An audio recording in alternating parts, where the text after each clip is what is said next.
샤머니즘은 공통되는 요소가 상당히 많습니다. 그래서 제가 그때도 이야기했습니다만 한국 한반도의 역사를 보면 말이죠. 불교가 150년이나 한국을 지배했는데도 불구하고 불교적 영향력은 매우 미미해요. 불교가 우리 한국 사람의 사고방식에 끼친 영향은 미미합니다.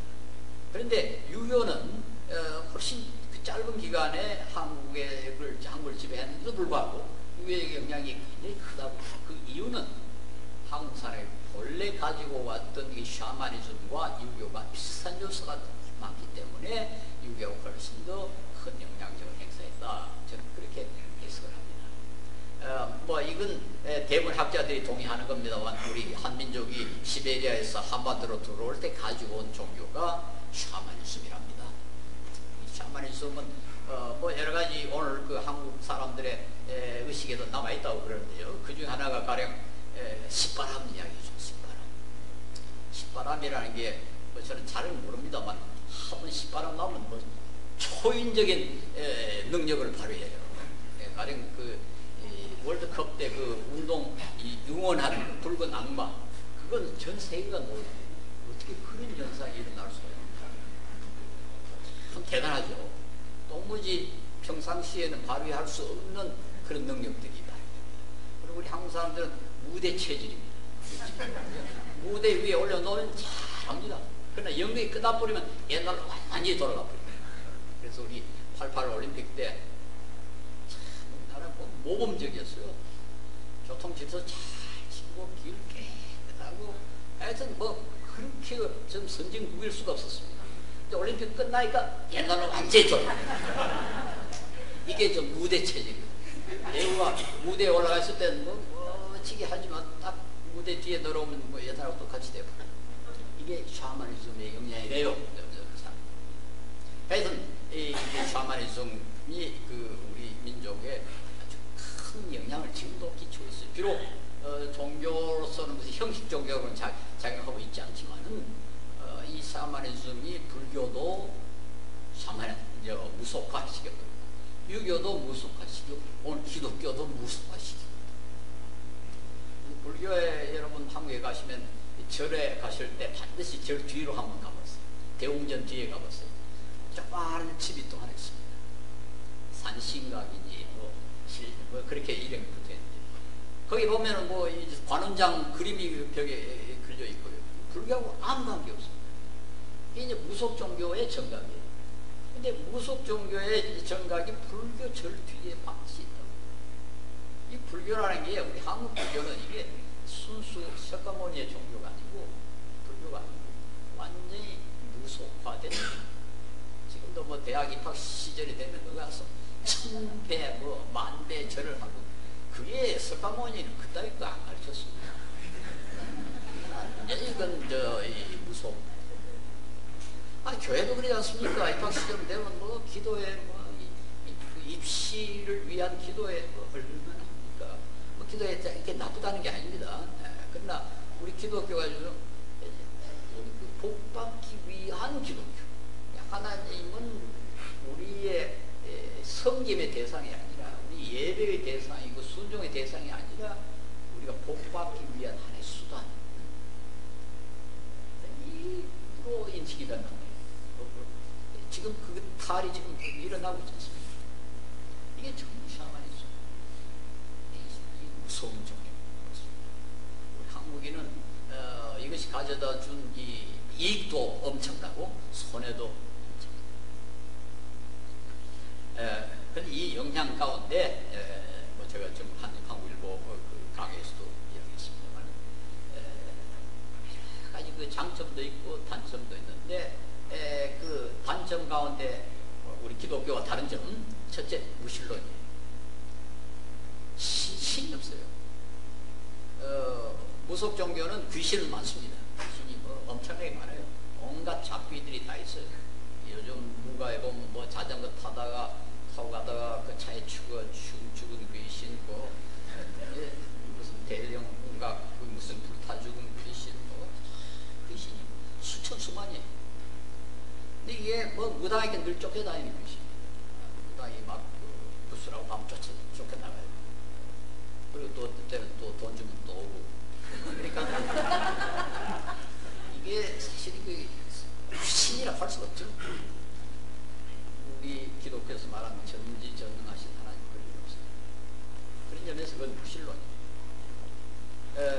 그리고 내색 없습니다. 내색 뭐 황천이라는 말을 하지만 뭐 관심도 없고 사람 죽어서 뭐 그쪽에 간다 그런 것도 없고 전혀 관심이 없어요. 유교도 그렇습니다. 유교는 좀 더 심합니다. 그 논에 보면은 그 제자 공자의 제자 가운데 게로라는 사람이 공자에게 죽음에 대해서 묻습니다. 그러니까 공자의 대답이 아주 재밌습니다. 내가 사는 것이 뭔지도 모르는데 죽음에 대해서 뭘 아느냐.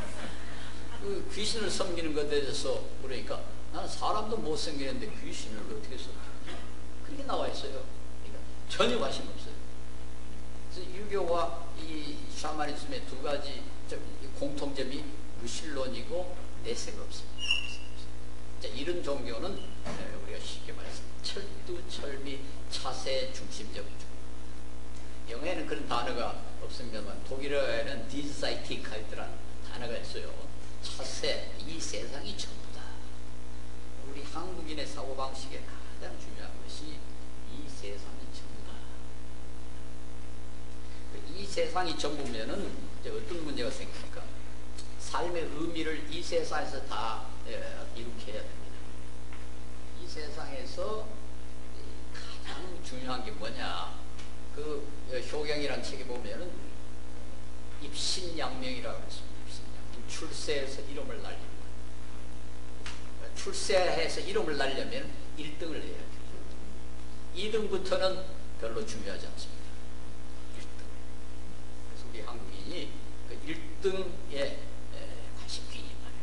그래서 어떤 사람이 우리 한국에 그런 말을 퍼뜨렸습니다. 1등만 좋아하는 더러운 세상. 그렇게 2등부터는 표가 별로 안 돼요. 1등 하려고 대학도 1등 대학에 들어가야 되고 학급에서 1등을 해야 되죠. 1등을 하려면 어떻게 해야 합니까? 경쟁을 해야죠. 경쟁. 그래서 우리 한국인이 세계에서 가장 경쟁심이 강한 그런 민족이 되겠습니다. 그 때문에 열심히 일하죠. 그래서 우리가 이렇게 빠른 시일 내에 엄청난 발전을 이룩한 거예요.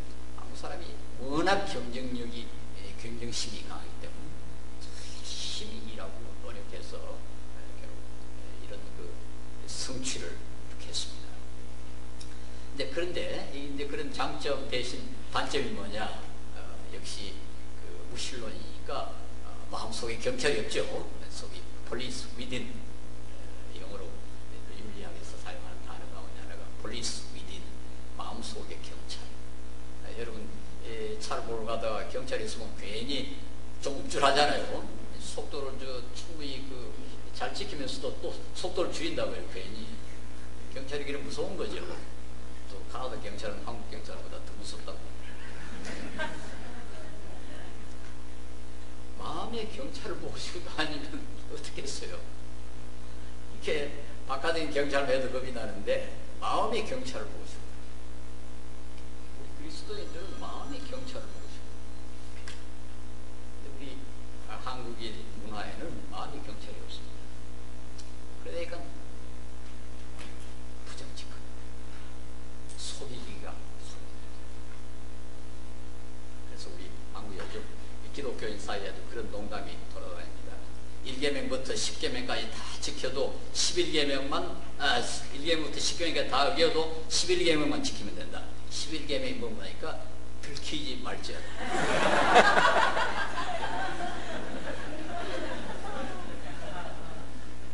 저는 우리 한국인이 세계에서 가장 부정직하다 그렇게 과장하고 싶지는 않습니다만 상당히 부정직합니다.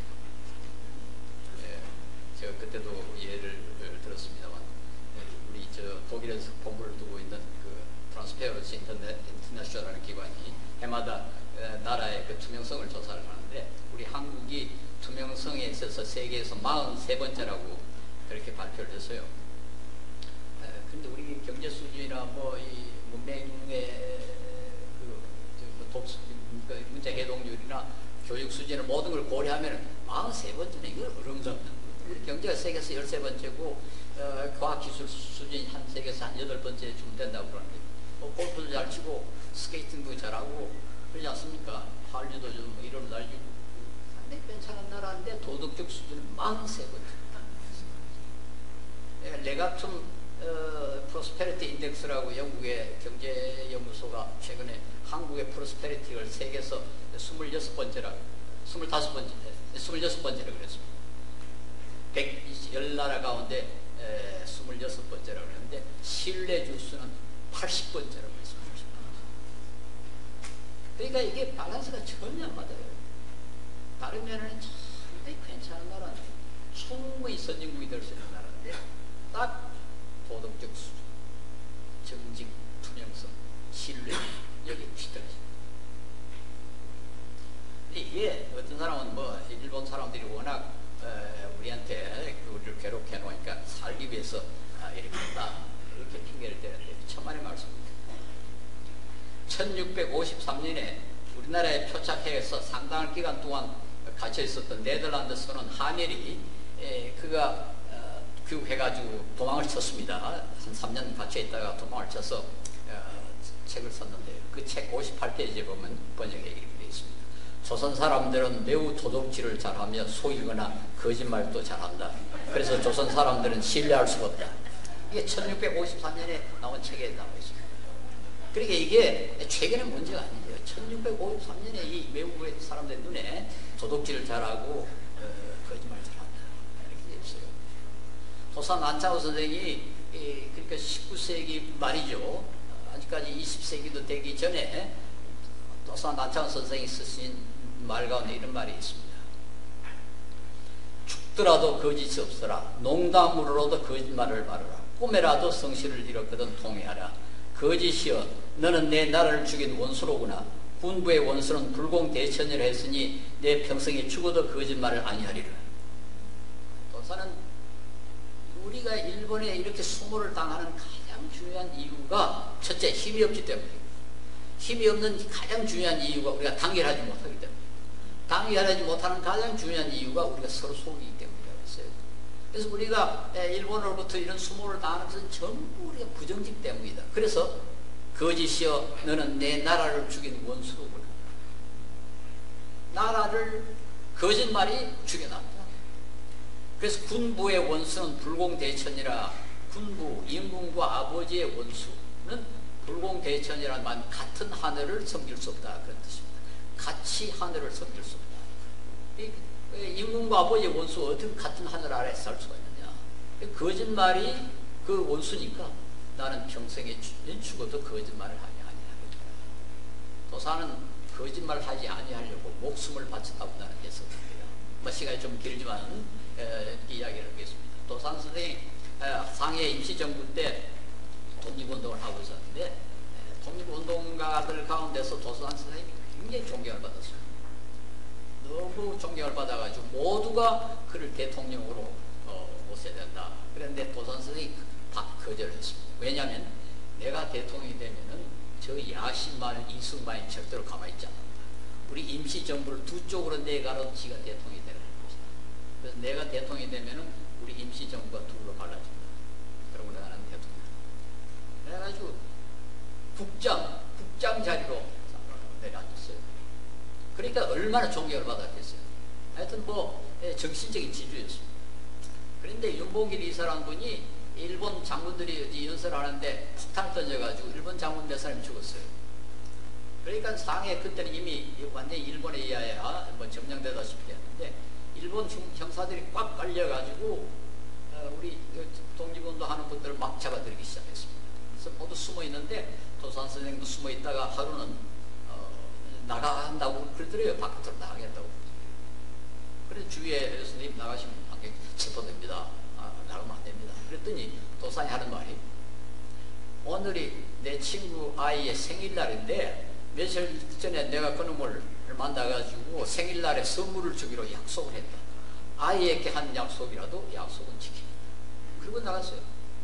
그리고 뭐 나가자마자 체포됐습니다. 그래서 대전정부소로 합성이 됐고 거기서 병을 얻어가지고 결국은 수국을 하고 말았습니다. 제가 그래서 도사는 아이에게 약속 지키기 위해서 목숨을 바친다. 그렇게 해석을 합니다. 이건 내 해석입니다. 제가 이제 제1회 도산인 상을 받았습니다. 도산에 대해서 관심이 좀 많고 도산에 대해서 논문도 좀 썼습니다. 얼마나 한이 맺혔기에 그렇게 했겠어요. 그분은 이 미국에 와서도요, 참 정직하게 하려고 고생 무지하게 했습니다. 그러니까 23살에 고등학교, 뭐 그때는 중학교인지 모르죠. 에 들어가려고 하니까 미국의 그 법에 18살 이하라야 고등학교에 들어갈 수 있다. 이렇게 됐대요. 도사는 23살이니까 아무 학교도 안 받아주는 거예요. 그러니까 그 하숙집 주인이, 미국 하숙집 주인이, 너는 보니까 키도 작고 얼굴도 동안이고 하니까 17살이라고 속여라 그러더래요. 요즘 같으면 이제 여권만 보면 뭐 당장 드러나는데, 그때 여권에는 이상하게 생년월일이 없어요. 내가 일부러 그 도산 여권을 봤습니다. 서울에 가면 지금 그 도산 기념관 있는데 그 여권이 있어요. 그러니까 도산이 얼마든지 거짓말 할 수 있죠. 나 17살이다. 나 절대로 거짓말 못한다. 그 이 학교에서 떨어지고 저 학교에서 떨어지고, 매일 학교로 가다 어느 학교에 여자 교장 선생님이 도산을 받아들였대요. 그러면서 핑계가 뭔가 하니까 18살 이하라는 것은 미국 사람에게나 적용할 것이지 외국 사람에게 적용할 필요가 뭐 있느냐. 그래가 도산을 받아들였어요. 저는 이제 어떻게 해석하는 거 하니까 그 여자 선생님이 너무 감동을 받았을 것이다. 이 사람이 얼마든지 속일 수가 있는데도 불구하고 까지 자기가 23살이라고 정직하게 말했으니까 이런 사람은 교육시키죠. 아마 그래서 받아들였을 것이다. 저는 그렇게 해석해요. 어쨌든 도산이 이렇게 정직하려고 애를 쓴 거, 물론 그분은 기독교인입니다. 기독교인이기도 하지만은 우리 민족의 이 근본적인 약점이 뭔가 하는 것을 누구보다도 철저히 알았기 때문에 그 외에 너무 수많은 일화가 있습니다. 그가 그 정직하려고 노력했던 이야기, 수많은 이야기가 있습니다. 자, 이럴 정도면은 이 정직에 대하여 누가 제일 앞장을 서야 되겠습니까? 우리 한국에서. 여러분 상상을 해봤습니다. 마음의 경찰을 섬기는 우리 그리스도인이야말로 누구보다 정직해야 되지 않겠습니까? 그리고 우리 민족이 이것 때문에 지금도 손해를 엄청나게 보고 있습니다. 지금 우리가 지금보다 한 10%만 더 정직하면은 1년에 인천국제공항을 14개나 만들 수 있는 돈이 새로 생긴답니다. 그러니까 우리가 엄청나게 지금 손해를 보고 있거든요. 지난번에 그 어떤 분이 거짓말 하는데 왜 경제적으로 손해보느냐 이렇게 질문을 합니다만 간단합니다. 거짓말하면 시간이 많이 걸려요. 제가 서울대학교에 교수로 취임을 하는데요, 서류를 36가지인가 34가지인가 내라고 합니다. 그 중에 뭐가 있는가 하니까 학위 증명서를 받아오라고 그래요. 그래서 저는 학위 증명서라는 게 내 학위인 줄 알고 복사를 해가지고 그걸 또 학교 같은 직원이 일날도 안 된다고, 선생님이 학위를 받은 대학의 총장이 발행하는 학위 증명서를 가져오라고. 그래서 내가 네덜란드에 편지를 썼습니다. 학위 증명서를 하나 보내줬어요. 답장이 오기를 학위 증명서가 뭐냐. 그래서 내가 학위 증명서를 내가 만들었어요. 손목으로 몇 월 며칠에 무슨 제목 무슨 학위를 받았음을 증명함 이렇게 해가지고 밑에 서명에 보내면 된다고 내가 타자를 써가지고 보냈더니 내가 서준 그대로 해가지고 서명해가지고 보냈어요. 그 대학에 생긴 이후로 최초로 학위 증명서라는 걸 만들었습니다. 시간이 얼마나 낭비가 됩니까? 그렇죠. 내 편지 써야죠. 그쪽에 편지 써야죠. 벌써 시간이 상당히 낭비가 되죠. 우편료 들죠. 왜 그럽니까? 엉터리 박사가 지금 약 1000명이 넘습니다. 우리 한국. 그 중에 한 800명은 목사들. 여러분 상상해 줍니까? 그리고 대학에 어떤 국회의원이 조사를 해보니까 100몇십 명이 엉터리 박사로 교수를 하고. 그러니까 대학이 학위 증명서 요구하는 게 전혀 이상하지 않아요. 얼마나 남깁니까? 바로 이런 겁니다. 이렇게 속이는 사람이 많으니까 결국 시간적으로 손해보고 경제적으로 손해보고 결국 뒤떨어지는 거죠. 정직이라는 뭐 그렇게 경제와의 관계가 너무 간단합니다. 지금 저는 뭐 여러 이사장을 맡아 있으니까 인감을 얼마나 많이 떼야 되는지요. 한 달에도 수십 장씩 인감을 뗍니다. 내 도장이 엉터리가 아니라는 걸 증명해야 돼요. 서명하면 될 텐데 서명을 믿을 수가 없어요. 그리고 이게 바로 정직이라는 것이 어떤 경제적인 이 영향을 가지고 있는가 하는 걸 좀 알 수 있습니다. 그런데 기독교 율 실천 운동이 지난 11월에 한국 기독교를 어느 정도 신뢰하느냐 1000명을 대상으로 조사를 했더니 우리 국민의 17.6%가 기독교를 신뢰한다. 가톨릭 교회를 신뢰한다 하는 사람은 41.4%, 불교를 신뢰한다 하는 사람은 33.5%, 개신교를 신뢰한다는 17.6%. 우리 개신교의 상황이 어떻게 되는지 아시겠죠? 정말 한심합니다. 왜 한국 이야기를 카나다에 토론토에 와서 하느냐? 여러분 그렇게 하시는 여러분 속에도 한국의 그 세계관이 있기 때문에 그렇습니다. 있기 때문에 여러분도 그런 유혹을 받을 수가 있습니다. 카나다에서는 아마도 한국보다는 이 거짓말 하기가 참 쉽지 않은 그런 상황이겠지만 한국처럼 그렇게 나쁘지는 않을 것입니다만 그러나 조심해야 됩니다. 조심해야 됩니다. 뭐 기독교 세계관이라는 게 우선 정직할 수밖에 없어요. 진정 기독교적 세계관을 가지고 정직할 수밖에 없어요. 그렇지 않습니까? 하나님이 우리를 감시하시죠. 예, 또 하나는 나중에 시간이 많이 가서 반투겠습니다만은 우리 기독교인이 이 신뢰를 받아야 할 이유는 철저합니다. 단순히 경제적인 것 그 정도가 아닙니다. 우리 기독교는 다른 종교와 다르다고 제가 늘 이야기합니다. 그 다른 것이 뭔가 계시의 종교인데 왜 하나님이 우리에게 계시를 하셨겠습니까? 우리가 노력해서 발견할 수 있으면 왜 하나님이 계시를 하겠습니까? 우리의 생각하고 다르기 때문에 하나님 계시하신 거 아닙니까? 동해에서 서가 먼 것처럼 나의 생각은 너희들 생각보다 하나님은 우리 인간이 생각할 수 없는 것을 가르치시 뜻을 계시기 때문에 우리에게 그걸 계십니다. 그래서 우리가 전파하는 복음은 이 세상 사람들의 이념이나 인간이 만든 종교가 전파하는 것하고 좀 다릅니다. 아주 쉽게 말해서 내가 1 더하기 1은 2다 그렇게 가르치는 것은 아무 어려움 없습니다. 그 손보호가 말하기를 1 더하기 1은 1 하더라.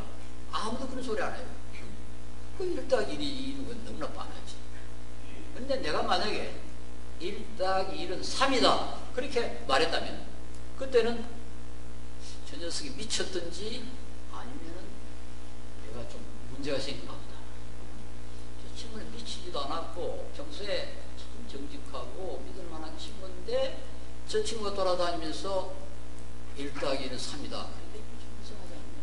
그러니까 아닙니까? 우리 기독교는요, 1 더하기 1은 3이라고 가르쳤죠. 한번 기독교의 가장 기본적인 교리를 한번 생각해보세요. 처녀가 아이를 낳았다고 합니다. 그게 1 더하기 1은 3이라는 건 마찬가지죠. 죽은 사람이 다시 살아났다고 그럽니다. 기가 차는 거죠. 하나님은 삼위일체라 한 분인데 셈이다 그런단 말이에요. 이게 말이 됩니까? 예수님은 하나님인데 사람이다 그런다고요. 그게 말이 됩니까? 기독교는 아주 특이한 종교예요. 그래서 초대 우리 2세기에 유명한 로마의 그 교부 터툴리아누스라는 분이 한 유명한 말이 있습니다. 크레도 퀴아 압솔둠, 말이 안 되기 때문에 믿는다.